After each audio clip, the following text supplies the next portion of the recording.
Bien, buenas tardes. Un saludo a todos. Disculpen que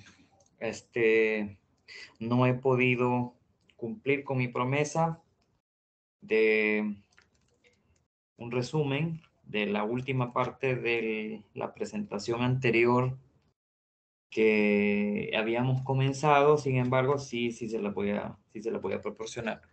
Solo que, bueno, han habido algunos problemas administrativos que hemos tenido que atender y no me han permitido, digamos, darle todo el tiempo a la preparación de esos videos. Pero de ahorita en adelante ya solucionamos esa situación, entonces ya no va a pasar. Bien, un saludo cordial a todos. Solo quisiera corroborar si están recibiendo bien el audio, el video. Si por favor me lo confirman para podamos continuar. Sí, Sí, Leo. sí, Ok, perfecto, les agradezco, muy amables. Bueno, miren, antes de comenzar, varias cosas.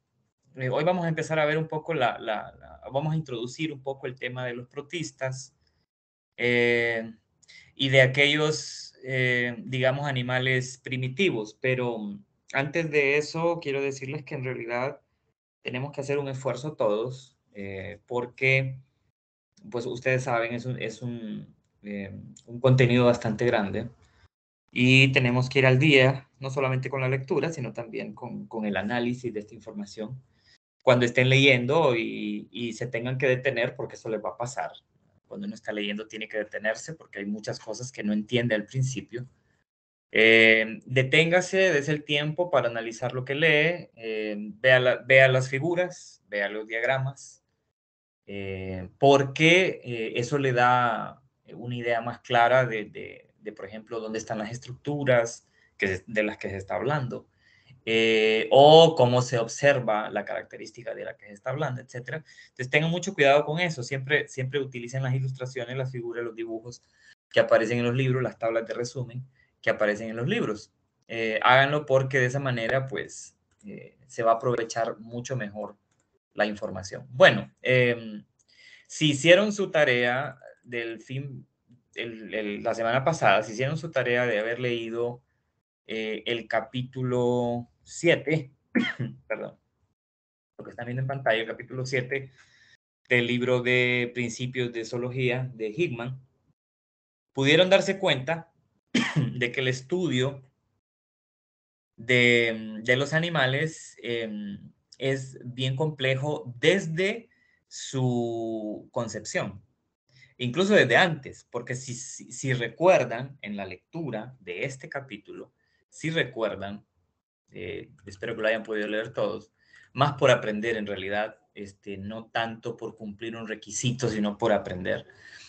Si recuerdan, incluso antes de la fecundación del huevo, recuerdan que se mencionaba experiencia en este capítulo de algunos, por ejemplo, bioquímicos que hicieron experimentos en embriología y que en esos experimentos, la ciencia, incluso gracias a esos experimentos, ha podido concluir de que realmente todos los seres vivos venimos de un huevo.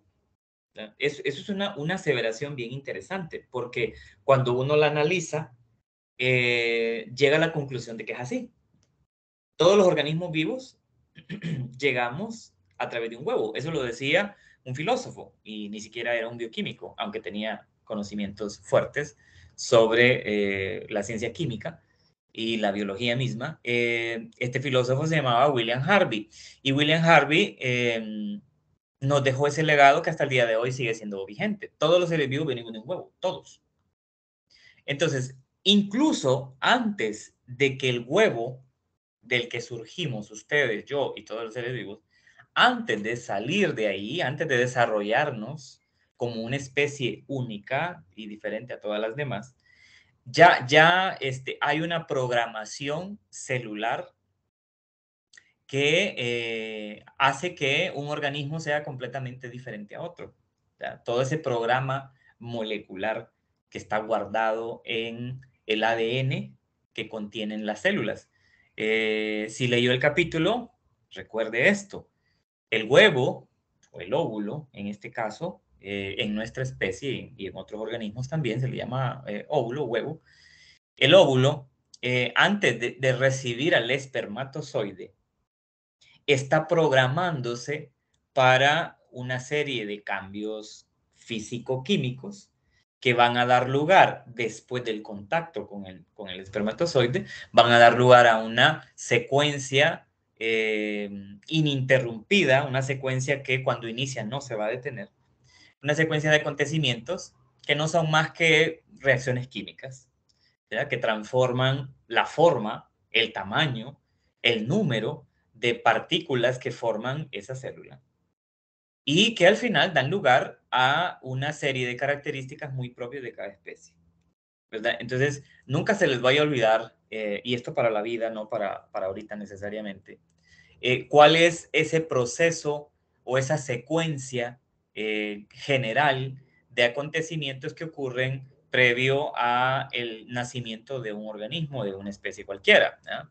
La formación de los gametos, la fecundación del huevo o del óvulo, la segmentación, la gastrulación, la neurulación, la organogénesis y el crecimiento y desarrollo, ¿verdad? Estos son procesos que tenemos que tener muy, muy, muy en mente durante toda nuestra carrera. Si pudieron leer el capítulo, espero que se hayan podido dar cuenta de que los seres vivos estamos tan complejamente diseñados que incluso en la unión de esos gametos que dan lugar a la formación del cigoto, incluso en esa unión de gametos hay una serie de procesos sumamente complicados que aseguran, por ejemplo, que el huevo de una especie no se mezcle con el espermatozoide de otra especie, ¿verdad? Hay mecanismos químicos, hay mecanismos físicos que hacen que se creen barreras, de tal manera que las especies solo puedan ser viables en la reproducción con su misma especie. Esos detalles tienen que ver con el desarrollo y tienen que ver también con aspectos de la genética y de la bioquímica que a lo largo de nuestra carrera, de esta carrera de biología, que es una carrera hermosa, debemos de aprender. Desen el tiempo para leer mucho, desen el tiempo para analizar lo que leen, aprendan. Aprendan porque al final ustedes tienen que ser profesionales de calidad, no por competir con nadie. O sea, eso es absurdo, no compita con nadie. En todo caso, hágalo con usted mismo, rétese a usted mismo, a nadie más. Entonces, sea un profesional excelente y conozca este fenómeno llamado vida desde el nivel más básico de organización, desde el nivel molecular, desde lo que ocurre previo a que nos formemos como un cúmulo de células que van a dar lugar a nuestro cuerpo, independientemente de la célula que sea. Entonces, desde ahí, desde el nivel químico, desde el nivel molecular, estudiemos y aprendamos las cosas.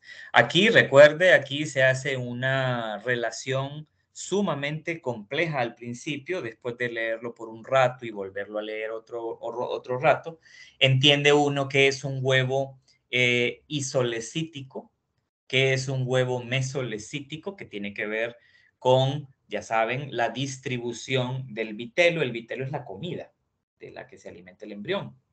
La distribución, la cantidad, cómo se produce la segmentación, qué eventos se dan en la segmentación, que al final dan lugar a el diseño básico que va a tener ese organismo y que por lo tanto se va a llamar o se va a ubicar dentro del grupo de los protóstomos o va a ser un deuteróstomo. Esos términos tenemos que saber de qué estamos hablando, qué quieren decir.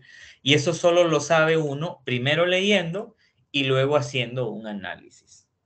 Yo me comprometo con ustedes a responder sus preguntas. Yo me comprometo. Soy biólogo igual que ustedes y mi interés es que usted salga de este curso aprendiendo, que sepa muchas cosas que no sabía y que analice las cosas que antes quizás ya las había leído, pero que no las entendía. O sea, haremos un esfuerzo. De mi parte, yo pongo todo mi esfuerzo, porque ustedes son de biología y son un tesoro, así que hay que ayudarlos a aprender.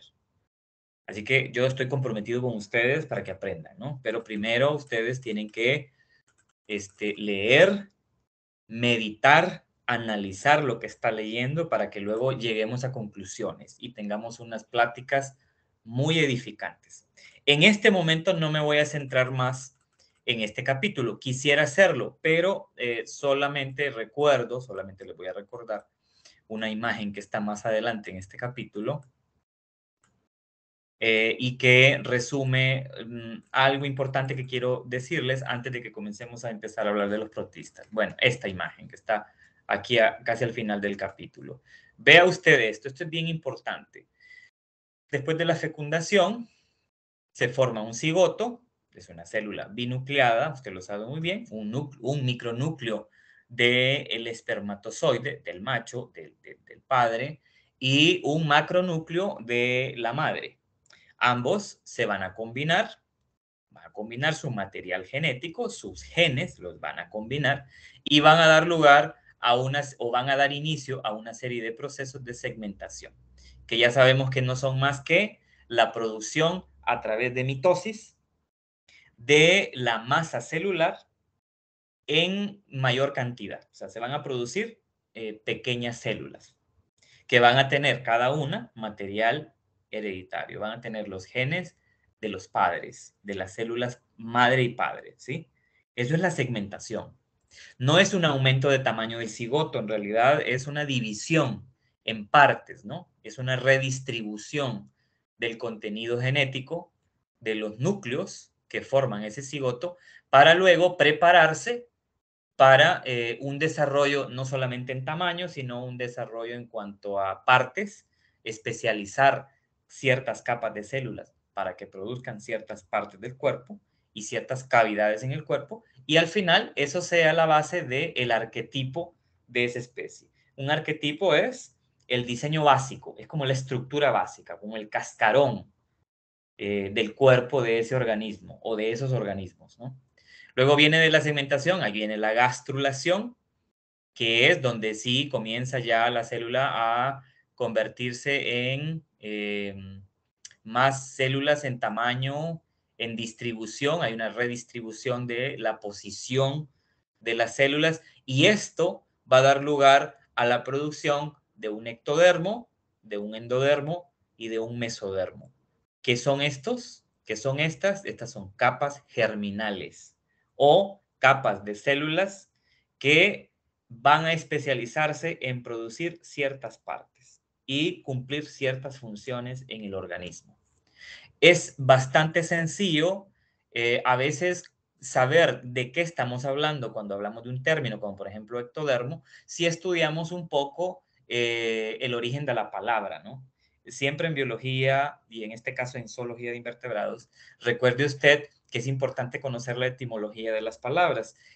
Sabemos que en biología usamos mucho latín, pero usamos mucho griego y que el griego tiene muchos prefijos y tiene muchos sufijos. Ecto es un prefijo griego que significa hacia afuera. Entonces, cuando uno conoce un poco qué quieren decir estos prefijos o sufijos, entendemos mejor de qué estamos hablando. El ectodermo va a ser simplemente la capa de células que forman la superficie externa e interna del cuerpo, de esa gástrula, ¿no? Y que va a dar lugar, por lo tanto, a estructuras externas o muy cercanas a el exterior del cuerpo, a la superficie externa del cuerpo. Eso es el ectodermo. Claro, hay mucho que saber del ectodermo, no lo vamos a hablar hoy todo, pero repasen ustedes el cuadro y entiendan mejor esto una vez que lo hayan leído. El endodermo, como su prefijo lo indica, endo, hacia adentro, es más bien la capa que queda en el interior, en la parte más profunda de la gástrula. Claro, recuerde que esas son capas que se están dividiendo todavía por mitosis, ¿verdad? Asexualmente se están dividiendo por mitosis y que están dando lugar a cada vez más células y que esas células que están naciendo se van a especializar en formar parte del hígado, por ejemplo, o formar parte de un intestino o formar parte de un músculo, etcétera. Entonces, el endodermo también, usted sabe, por lo que ya leyó, espero, es la capa germinal en los animales, estamos hablando de animales o de organismos incluso unicelulares que se parecen mucho a los animales, de los que vamos a hablar en un momento. Da lugar el endodermo al tubo digestivo en todos, ¿verdad? En todos los organismos en donde hay endodermo, el endodermo va a dar lugar a las estructuras digestivas, no solamente a las estructuras digestivas, sino también a las accesorias. Pero ese es el endodermo.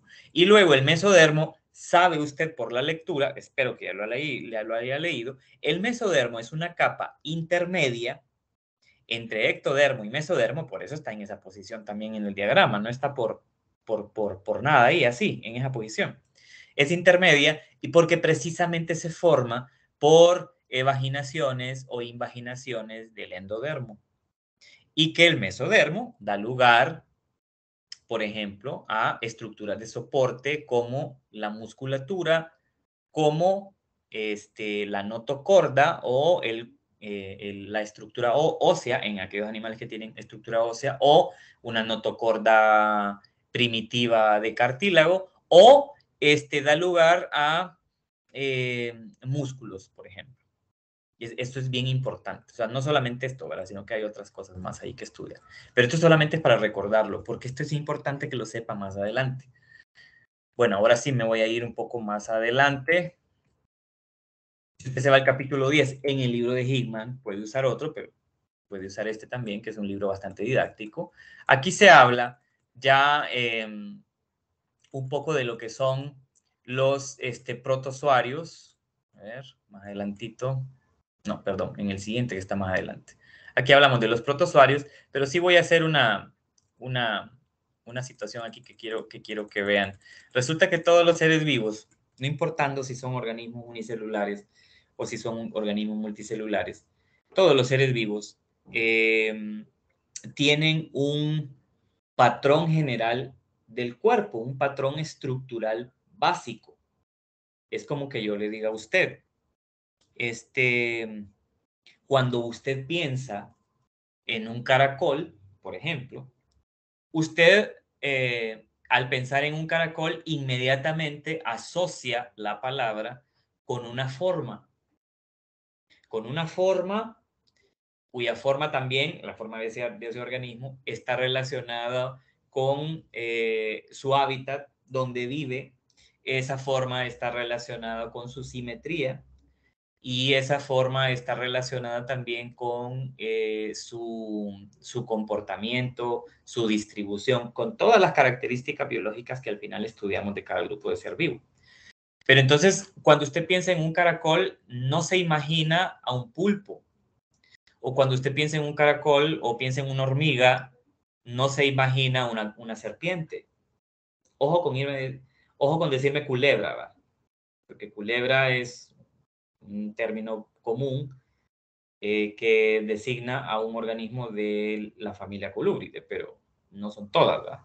O sea, cuidado con usar los términos, tratemos de usar los términos correctos. Entonces, ¿qué quiero decir con esto? Todos los organismos vivos, aún los unicelulares, tienen un diseño básico. Ese diseño básico está programado en las células, en el ADN. Y ese diseño básico es conocido como arquetipo, o modelo básico corporal, modelo corporal básico también, ¿ya? Cualquiera de las dos expresiones es igual válido.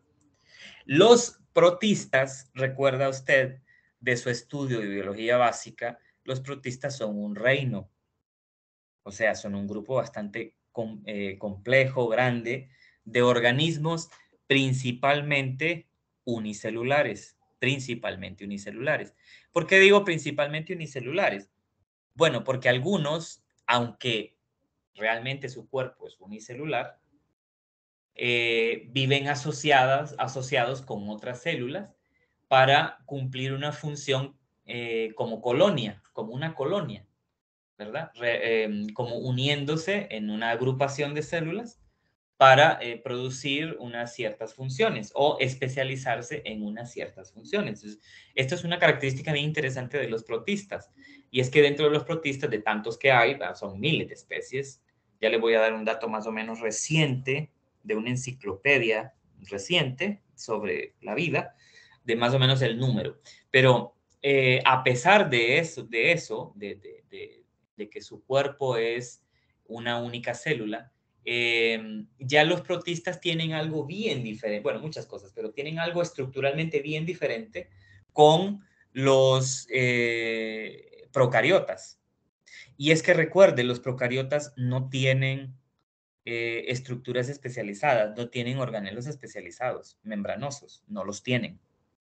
Los protistas, todos los protistas, sí tienen organelos especializados. Y de hecho, dentro de los protistas, usted va a encontrar una característica como nueva, digamos, que se presenta hasta ese grupo y no en los grupos anteriores. Ahorita lo voy a mover. Espérenme que me estoy moviendo más adelante. Disculpen que no tengo la página exacta, pero me voy a mover a ese capítulo para que podamos verlo bien. Aquí está. Los protistas es el capítulo 12 del libro de Principios de Zoología de Hickman. Entonces, les decía que los protistas tienen una aportación nueva. Este cuadro es importante. Aquí nos habla de muchos detalles importantes. Y la aportación biológica de los protistas, a diferencia de los procariotas, es que hay una especialización intracelular. ¿Qué es esto de especialización intracelular? Que los protistas ya tienen organelos especializados. Cada organelo, que son muchos, son bastantes organelos, cada organelo cumple una función especializada en el cuerpo celular. ¿Verdad? Recuerde que en un organismo unicelular, todas las funciones vitales recaen en su cuerpo celular. Pero dentro de ese cuerpo celular hay órganos, organelos especializados en una u otra función. Entonces ya hay especialización intracelular. Eso lo que quiere decir es que la célula tiene diferentes organelos con funciones complementarias. Funciones complementarias. Así como en los órganos de nuestro cuerpo, del cuerpo humano, cada órgano, el corazón, cumple una función complementaria con el sistema circulatorio, por ejemplo, con los pulmones, o los riñones con el sistema digestivo, con el estómago, con el intestino. Todas son funciones complementarias, todas se necesitan. Aparte de eso, los protistas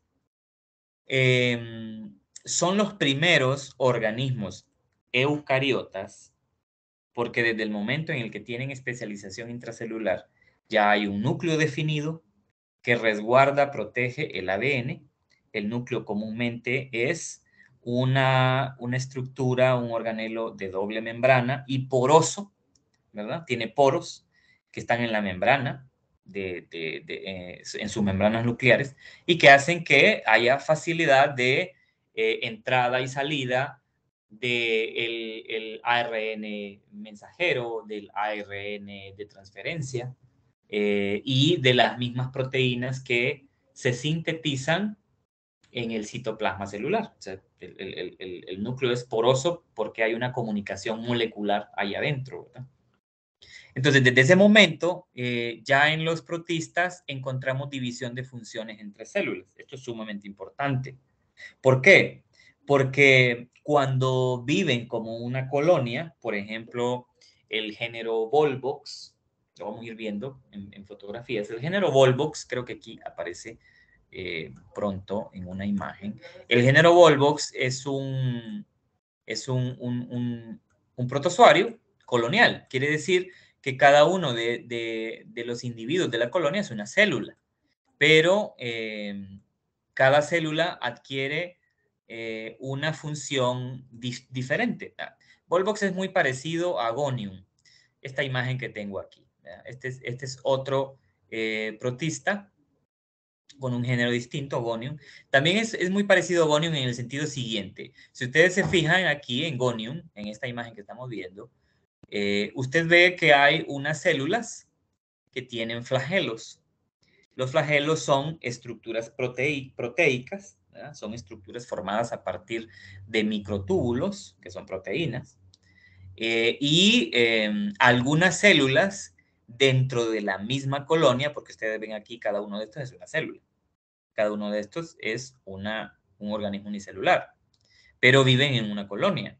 Y vea que hay otras células dentro de esa colonia, dentro de ese grupo, sigue siendo de la misma especie, solo que se especializa en otra función, en una función básica distinta. Eso se observa en muchos organismos protozoarios que son coloniales. Entonces, desde ese punto de vista, estas dos primeras aportaciones de los protistas a lo que es la diversidad de organismos unicelulares eucariotas es sumamente importante. Aparte de eso, hay una reproducción asexual, como era de esperarse en organismos unicelulares. Fíjense que a veces uno no entiende por qué es tan obvio que un organismo unicelular sea de reproducción asexual. Es que es obvio porque incluso el metabolismo, la esperanza de vida de una célula, de un organismo unicelular, es completamente distinto a un organismo multicelular. Es menor la expectativa de vida, la posibilidad de encontrar alimento, la posibilidad de poder reproducirse. Son situaciones que están bien comprometidas en organismos unicelulares. Entonces, el organismo unicelular necesita rápidamente producir a otro para evitar morir y que su material hereditario no se herede y por lo tanto esa especie muera. Recuerde que las especies buscan sobrevivir. Entonces, en organismos unicelulares es lógico y de cajón y de sentido común que habrá formas de reproducción asexual que siguen un patrón mitótico, ¿verdad? Un patrón mitótico de reproducción asexual. Sin embargo, ya en los protistas esto no se da en procariotas como una regla. En los procariotas no hay reproducción sexual verdadera.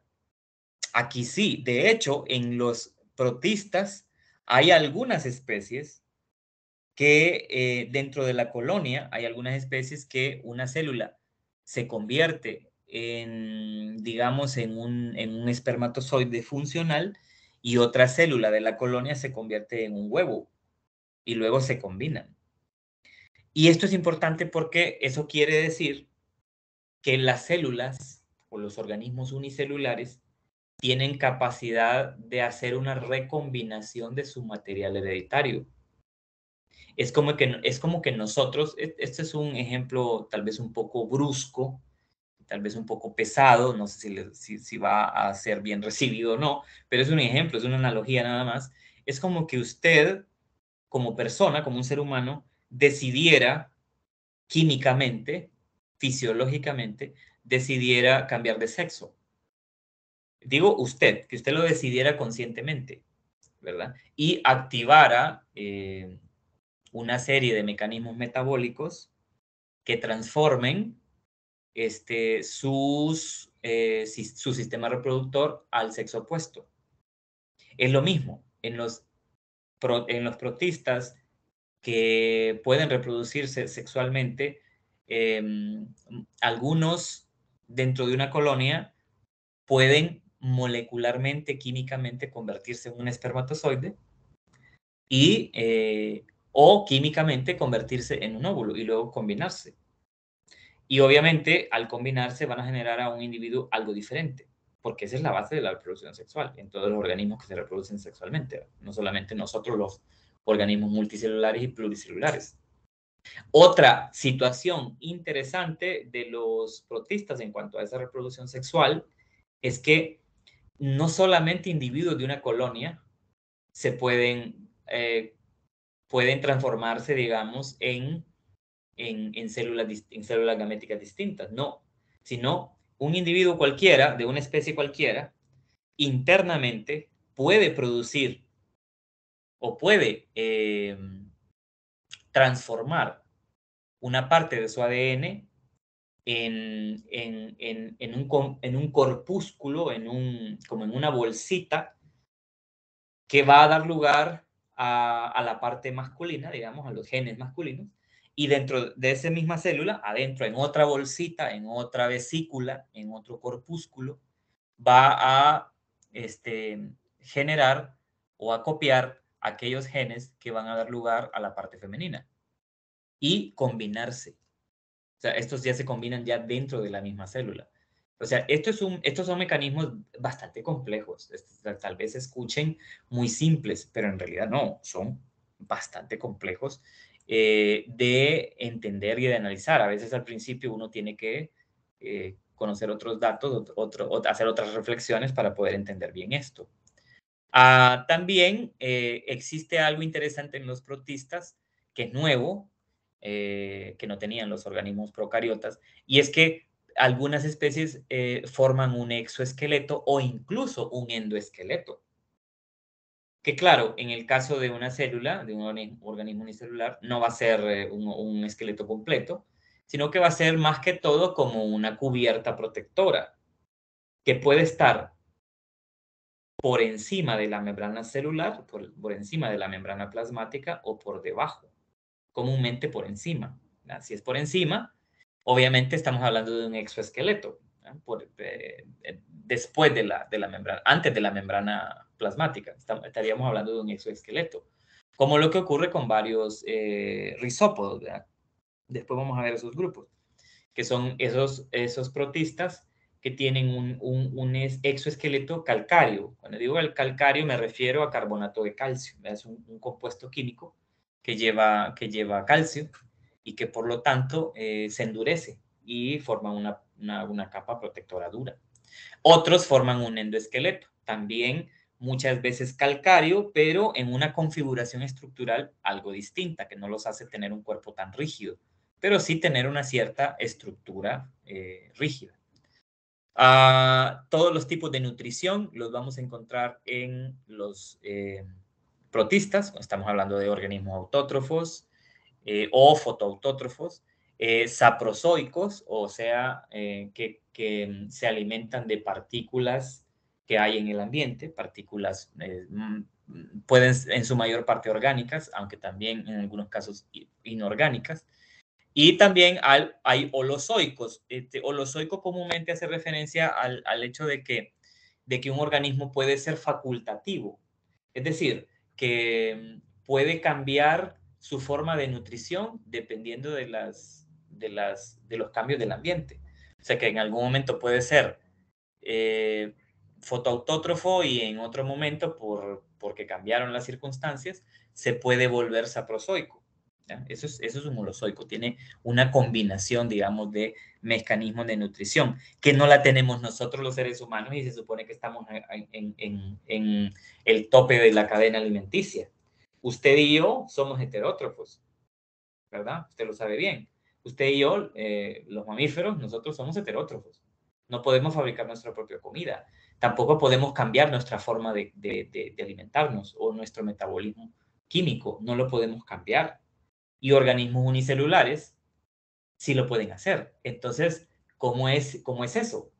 ¿Cómo es que un organismo unicelular puede cambiar su forma de nutrición y un organismo multicelular como un ser humano, que se supone tiene un cerebro mega especializado, que se supone tiene órganos para cada cosa, tejidos por todos lados especializados? No podemos hacer eso tampoco. ¿Ven por qué uno no debería de decir, verdad, que solo porque somos eumetazoos, recuerda que el término metazoo lo que quiere decir es un animal o un organismo multicelular. En este caso los animales, ¿va? Porque es metazoo. Recuerde que ahí el sufijo zo significa animal. Entonces, los metazoarios o metazoos son los animales multicelulares o pluricelulares. Y cuando yo digo eumetazoo, me estoy refiriendo a animales multicelulares verdaderos. No es que los demás no sean verdaderos, eso lo vamos a ir entendiendo mejor a medida vayamos platicando estos temas. Lo que quiere decir eumetazoo es todos aquellos animales que podemos ver, pues, o sea, que son comunes a nosotros porque son macroscópicamente visibles o porque son visualmente visibles, valga el juego de palabras. Lo vamos a ir viendo poco a poco. Los protistas obviamente no son metazoo, son protistas, antes de, ¿verdad? Dentro de los protistas esto sí es algo bien importante. Yo a veces no uso a veces no lo hago, pero sí lo voy a hacer ahorita. Lo voy a hacer por el bien de ustedes. Y no se preocupen, yo les voy a explicar todas estas diapositivas, se las voy a explicar. A veces no las uso, pero es porque explico primero algo y luego me voy a las diapositivas porque a veces me limitan las diapositivas. Pero lo que quiero decir con esto es que les voy a ilustrar aquí algo. Les voy a ilustrar esto. Resulta que dentro de los protistas, del reino protista como tal, hay muchísimos organismos y hay algunos que tienen características muy similares a células vegetales y otros que tienen, bueno, características, digamos, más cercanas a los hongos y a los animales. Por eso dentro de los protistas vamos a encontrar nosotros a los protozoarios. ¿A qué me refiero cuando hablo de protozoario o protozoo? Vea usted la palabra, siempre fíjese en la etimología de las palabras. Pro es antes de, es un prefijo. Y zoo es un sufijo que significa animal, antes de los animales. O, dicho de otra manera, estos organismos unicelulares, llamados protozoo, son protistas con características similares a las células de los animales.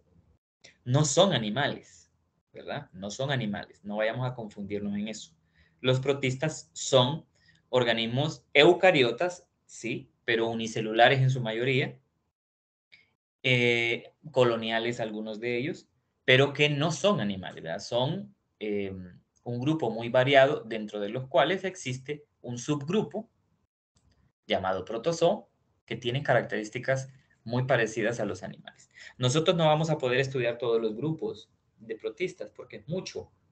Son muchos grupos. No los vamos a poder estudiar todos. Con decirles que dentro del reino protista hay alrededor de más o menos unos 9 clados.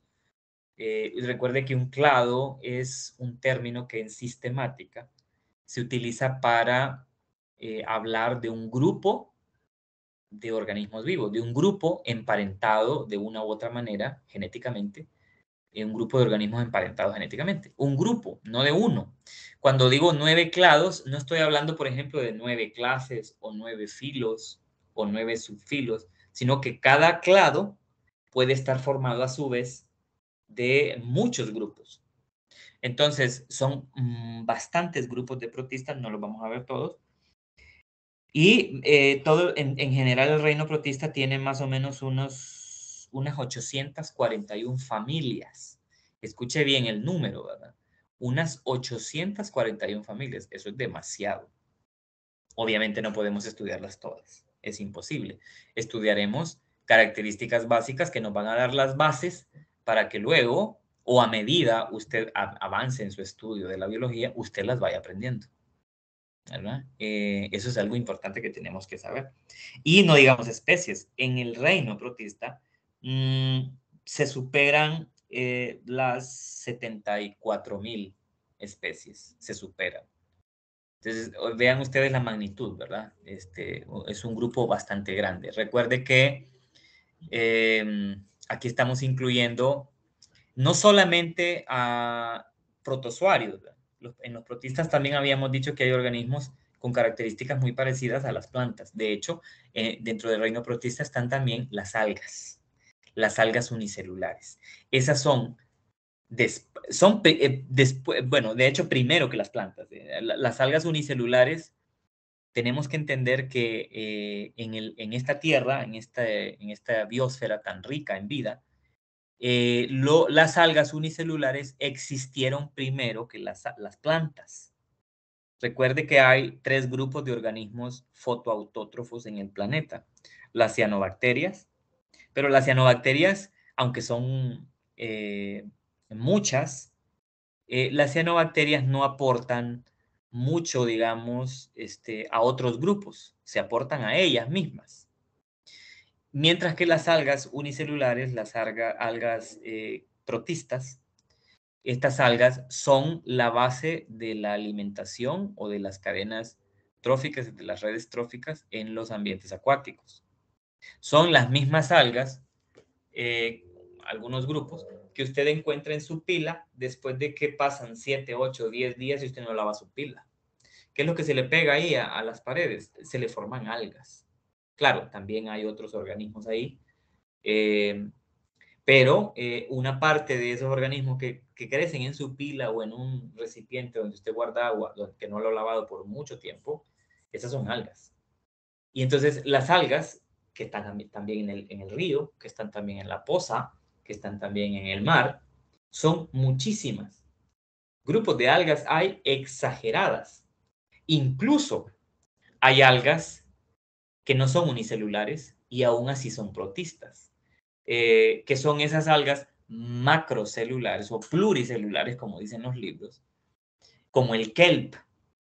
Usted ha visto en las películas, en los documentales, unas algas inmensas que tienen muchos metros de alto, que usted las ve que hasta sobresalen en la superficie del agua a veces, por donde se meten los peces a dejar sus huevos, también las tortugas marinas, y que incluso las tortugas comen de esa alga llamada kelp, que es una alga muy grande, que usted comúnmente la ve en la televisión.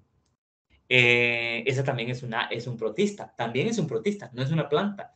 Sí ha habido una discusión taxonómica y ecológica en biología por esto, porque hay un grupo de científicos que dicen que no son plantas, esas algas, incluidas esas algas macros pluricelulares, esas algas tan grandes, y otros dicen que sí son plantas. En realidad, nos vamos a quedar por ahora, mientras no se pongan de acuerdo, porque la verdad es que es más lógico, por las características que tienen esos organismos, que sean protistas. No son plantas, no son del reino de las plantas, son protistas. Entonces, tenemos en el reino protista células con características vegetales, y células con características animales. Dentro de las células con características animales tenemos, como ya habíamos mencionado acá, las amebas, los ciliados y los flagelados, aunque los flagelados son un poco una combinación, porque muchos flagelados tienen características animales también y de plantas, no solamente características animales, tienen características de plantas y de animales. Entonces son organismos bastante complejos. Incluso son tan complejos estos organismos unicelulares, llamados protistas, que hasta son considerados células más avanzadas que las células de organismos multicelulares, por muchas razones. Las vamos a ir viendo poco a poco. Recuerde, la etimología siempre va a ser importante. Siempre va a ser importante. Usted tiene que conocer, y mediante la lectura es como uno aprende esto, uno va conociendo más lo que es o lo que significan los prefijos griegos o los sufijos en griego o incluso en latín, y luego de ahí uno puede sacar una conclusión de qué estamos hablando, ¿verdad? Por ejemplo, cuando hablamos de protozoo, estamos hablando de animales o antes de los animales, células antes de las células animales, que son muy parecidas por algunos rasgos. Y también, por ejemplo, hay un grupo de biólogos que se especializan en el estudio solo del protozoario. Alguien podría decir, qué aburrido, ¿no? Alguien podría decir, pero qué aburrido estudiar el protozoario. No, para nada. Para nada. No es aburrido por varias razones. Una de ellas es, si no fuera por los protistas, usted no estaría vivo en este momento. Usted no estaría respirando aire, oxígeno, perdón, del aire. No lo estaría. Gran parte de la producción de oxígeno en la Tierra es producto de los protistas, no solo de las plantas. Las plantas producen un porcentaje del oxígeno, pero mayormente son los organismos protistas los que producen el oxígeno en la Tierra y el alimento incluso. Entonces, la protozoología sería como la ciencia o la subrama de la zoología que estudia a los protistas, no importando si tienen características animales o características vegetales. Frecuentemente, parásitos de animales, plantas y el hombre pueden producir enfermedades. Claro, hay algunos protistas parásitos. Como recuerdan, decíamos que en este reino de los protistas hay todos los tipos de nutrición. Bueno, igual hay todos los tipos de relaciones simbióticas. Aquí se da las relaciones simbióticas mutualistas entre protistas y organismos multicelulares, o las relaciones de comensalismo, o las relaciones de parasitismo, por supuesto que sí. Una de las principales, o de las más comunes, mejor dicho, que comúnmente se mencionan como protista parásito, es el protozoario, porque este es un protozoario que produce la malaria, ¿verdad? El agente etiológico de la malaria, pero no solo de la malaria, hay muchísimas otras enfermedades más de las que vamos a ir hablando poco a poco, que son producidas por protozoarios parásitos. Algunos son, al ser parásitos, algunos son parásitos intracelulares obligados. Eso quiere decir un parásito intracelular obligado, como su término lo indica, intracelular, es aquel parásito que no puede vivir fuera de la célula, no se puede reproducir fuera de la célula huésped, ¿verdad? Por ejemplo, algunas partículas parásitas del Plasmodium falciparum, que es uno de los agentes etiológicos de la malaria, no puede vivir sin antes desarrollar una etapa sexual en uno de sus huéspedes. Entonces, a eso se le llama un parasitismo intracelular obligatorio, porque esa célula parásita no puede reproducirse ni madurar fuera de un huésped, fuera de una célula huésped. Pero también, obviamente, habrá parásitos que no necesitan ingresar a las células, por ejemplo, del hígado, del intestino, no necesitan ingresar a esas células para reproducirse y para invadir otros tejidos, sino que lo hacen a través de la sangre. Se mueven a través de la sangre y así es como llegan a algunos tejidos diana, donde se quedan, se enquistan, se incrustan o se reproducen. Aquí dice 64.000 especies de protozoarios. Esos números pueden cambiar porque recuerde que hay investigación continua. La ciencia constantemente está investigando y está descubriendo nuevas especies que no conocíamos. Pero también es algo muy importante entender que no solamente podemos encontrar protistas viviendo de forma libre, porque pueden vivir libremente en el agua, tienen que vivir en un ambiente acuático, no pueden vivir en un ambiente seco. Y cuando digo un ambiente húmedo o que haya agua, me estoy hablando no solamente del mar o no solamente de un río, sino que estoy hablando también del interior del cuerpo de otro organismo vivo. Incluso hay protistas que parasitan protistas. ¿Verdad? Incluso hay protistas que son parásitos de otro protista. Entonces, vean que podemos encontrarlos entonces en ambientes muy diversos, incluso en la tierra. Porque en la tierra, cuando hay humedad en la tierra, cuando está seca la tierra, no. Ahí estaría muerta la célula. Tiene que haber humedad. Los organismos unicelulares tienen que tener humedad para poder sobrevivir. ¿Saben por qué? Porque es del medio de donde obtienen la comida y casi siempre la comida entra a la célula por difusión y no podría entrar por difusión si no hay agua de por medio. Entonces, por eso es que los organismos unicelulares tienen que vivir en agua o tienen que vivir rodeados de humedad, porque de lo contrario no podrían realizar la difusión de partículas alimentarias o alimenticias del medio hacia el interior de su cuerpo celular. No podrían hacerlo. En un medio seco no se puede, no podría. Aparte de eso, no podrían vivir en un ambiente seco por el tema de la osmorregulación. Que eso quiere decir la regulación homeostática que hace cualquier célula de la cantidad de fluido y de solvente y soluto que hay dentro y fuera de su cuerpo. Entonces no podrían vivir, los organismos unicelulares no podrían vivir sin agua. Organelos especializados, ya lo dijimos. En todos los ambientes, ya lo dijimos. Todos los tipos de simetría. Esto es algo bien interesante. Quiero que les quede claro esto. Habíamos dicho que un filósofo había mencionado que todos los organismos vivos venimos de un huevo. Es cierto. Ahora, otra cosa que también es cierta. Todos los organismos vivos, inicialmente, o por lo menos si hablamos de los animales y de los protistas incluso, poseemos primero una simetría bilateral. Y eso solamente se explica o se entiende cuando usted estudia el desarrollo embrionario. Por eso es que es necesario y vital que usted, a pesar de que ya tiene bastante que leer con esto de cada grupo de invertebrados, a pesar de eso, se lea el capítulo de desarrollo embrionario. Léaselo y entiéndalo. No solamente lo lea, entiéndelo, deténgase y medítelo. Porque ahí va a entender cómo es que todos los organismos, desde los protistas hasta nosotros, los animales multicelulares, pluricelulares, inicialmente comenzamos con un huevo que tiene una simetría bilateral y en algún momento cambia o puede cambiar.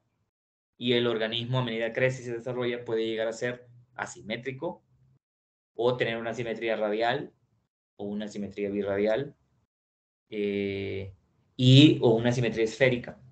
Y entonces ahí uno va entendiendo por qué. Pero inicialmente todos tenemos una simetría bilateral. La forma de moverse de estas células protistas, bueno, flagelos, cilios y pseudópodos. Un flagelo es una estructura proteica muy larga que parece un pelo. Recuerde que pelo solo los mamíferos tenemos. Se parece un pelo y un protista puede tener uno, dos o más flagelos. Puede tener incluso muchos flagelos en pares o en número impar. Eso depende de cada grupo. ¿Por qué es importante el flagelo? Bueno, el flagelo es una estructura que sirve para moverse, para impulsar la célula, para que la célula cambie de posición y se desplace en el medio húmedo donde vive. Y así pueda encontrar alimento y así pueda protegerse de peligros y así pueda encontrar un ambiente adecuado para reproducirse. Y esto también es otra cosa importante de los protistas. Y es que una de las cosas que también son nuevas en este grupo de organismos vivos en el planeta es que ya tienen un sistema de reacción muy específico a los estímulos del medio, ¿verdad? Por ejemplo, si usted pudiera tener a un protista vivo en un beaker y usted lo pudiera observar mediante un microscopio y usted quisiera que se moviera esa célula protista, usted podría estimularla para que se mueva, ya sea mecánicamente, o sea, con una aguja o con algo puntudo que usted pueda poner en la superficie de la célula y pincharla. Eso haría que la célula se moviera, reaccionara a ese estímulo. O ya sea que usted use un estímulo como el calor o como la desecación, ¿verdad? Igual la célula va a reaccionar. ¿Las bacterias reaccionan a estímulos? Sí. ¿Las arqueas reaccionan a estímulos? Sí, porque son células. Y por lo tanto es un organismo vivo y tiene irritabilidad. Es una característica de los seres vivos. Sin embargo, no es una respuesta tan específica a estímulos específicos como se dan en el caso de los protistas. Obviamente de los protistas, ya después, cuando empecemos a hablar de las esponjas, de los nidarios, de los artrópodos, etc., cada grupo de animal invertebrado, a medida tiene una mayor complejidad estructural, o sea, es un organismo que cada vez ese linaje va teniendo más tejidos especializados o va teniendo órganos verdaderos. O sea, a medida como que avanzamos evolutivamente y tenemos grupos cada vez más especializados, obviamente la respuesta es muchísimo más específica, ¿verdad? Cuando digo esto, por ejemplo, piense en qué pasaría si a usted, a un compañero suyo o alguien, una persona, otra persona, lo empuja a usted. El empujarlo es un estímulo y es un estímulo bien específico que comúnmente se toma como una agresión o por lo menos nuestro desarrollo cerebral, de nosotros, la especie humana.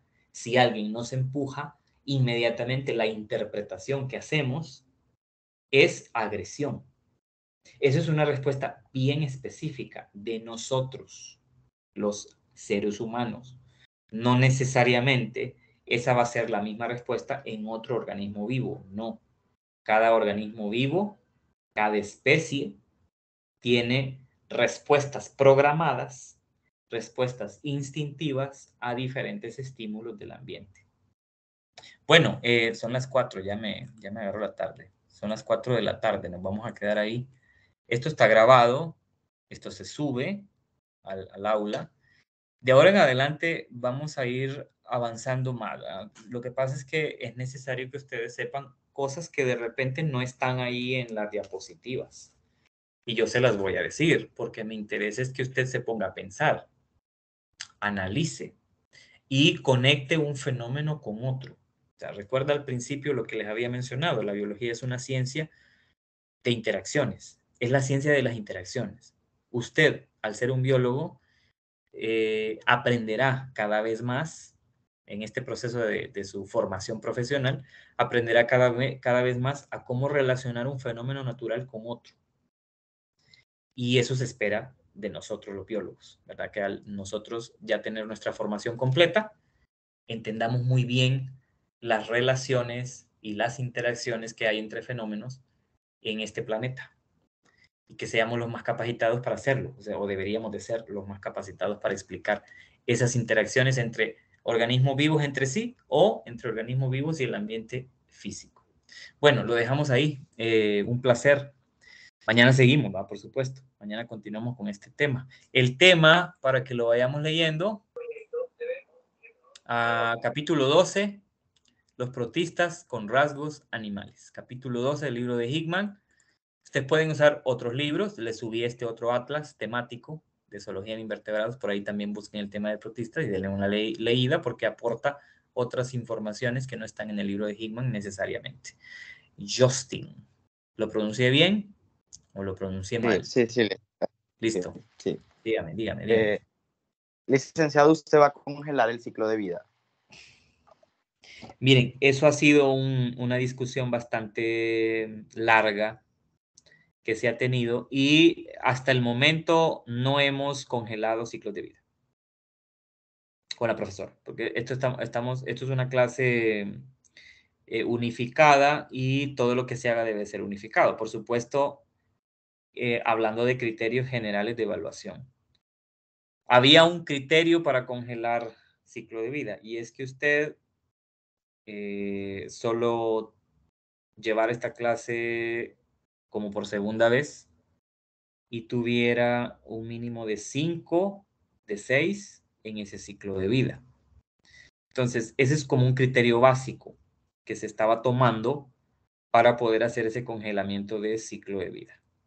Eso depende también de lo que se hable con los instructores, porque en realidad se les pide opinión a ellos por el hecho de que ellos son los que están más de cerca con ustedes cuando se desarrolla el ciclo de vida y no necesariamente nosotros así como como de todos los días, ¿no? O como de cada semana y responder esas preguntas sobre el ciclo. Comúnmente son ellos, pero eso es una discusión que se ha dado, que hemos tenido con la profesora y que hasta el momento que yo sepa no se le ha congelado a nadie.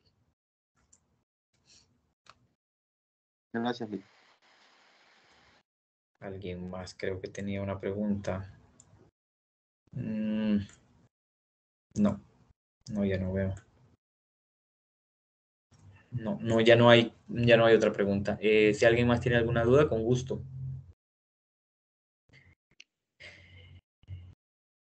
Profe, Dígame. Algo. Dígame. Vea, bueno, a veces, bueno, uno que navega por internet o por Facebook, ¿verdad? Sí. Observa discusiones sobre el desarrollo embrionario, ¿verdad? Pero que a unos referentes diciendo que es primero, o sea, el huevo o el organismo en tal. Ya.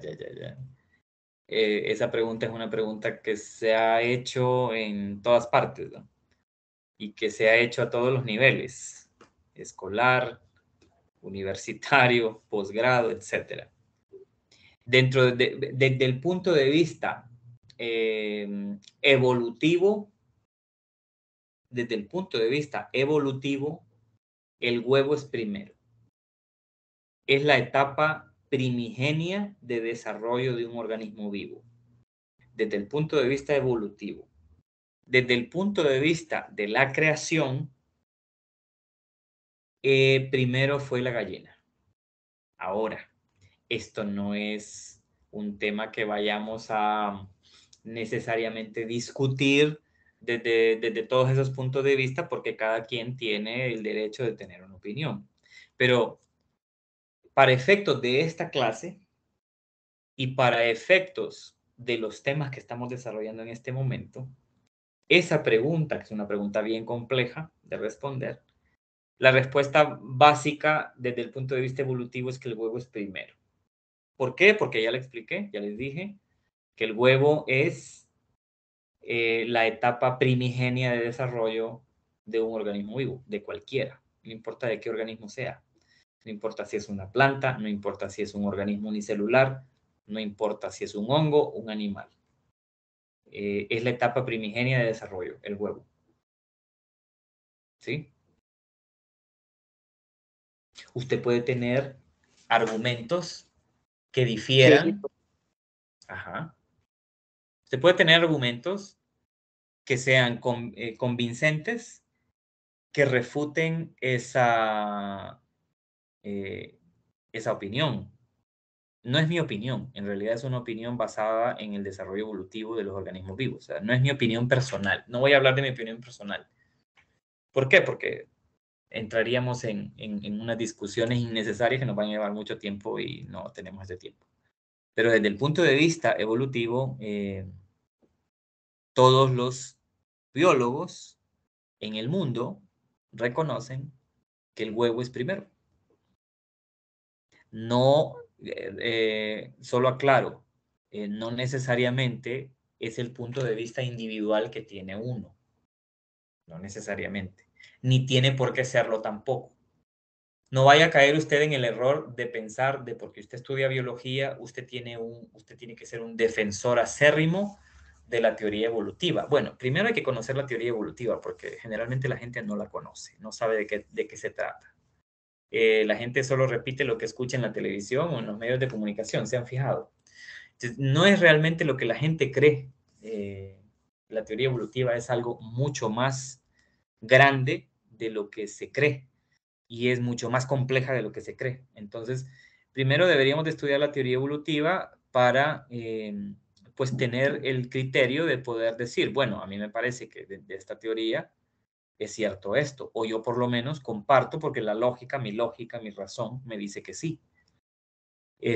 Sin embargo, entonces, como les digo, no necesariamente usted tiene que ser un evolucionista que hasta se pelea con los demás. No, no tiene por qué ser así. Una cosa es su formación profesional y otra cosa es su criterio personal. ¿Puede que concuerde? Sí. ¿Puede que difieran? También. Usted no está obligado a tener un criterio solo porque la ciencia lo diga. No, no está obligado. Eso ya es libre. Pero hay que presentar evidencias para refutar un principio, una teoría, una hipótesis. Hay que tener prueba. Si uno no, realmente en ciencia, por eso el método científico nos rige, si usted no presenta evidencias que demuestren que lo que usted dice es más cierto que lo que el otro dice, o está más cercano a la realidad, o a los hechos, mejor dicho, entonces va a tener un problema, porque hay que tener las evidencias.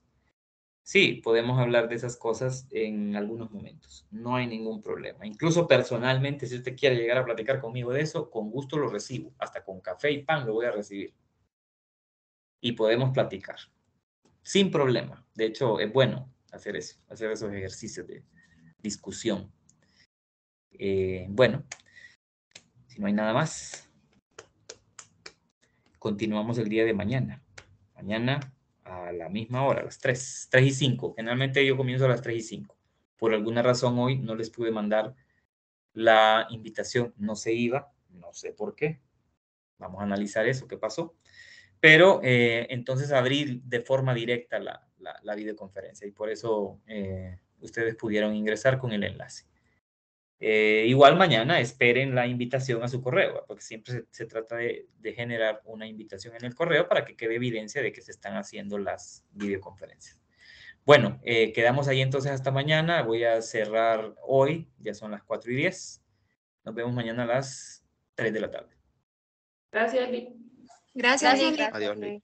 Por nada, Feliz saludos. tarde. Buenas Gracias. tardes. Gracias, Liz. Buena tarde. Buenas tardes. Gracias, Lick. Buenas tardes. Por nada, buenas tardes.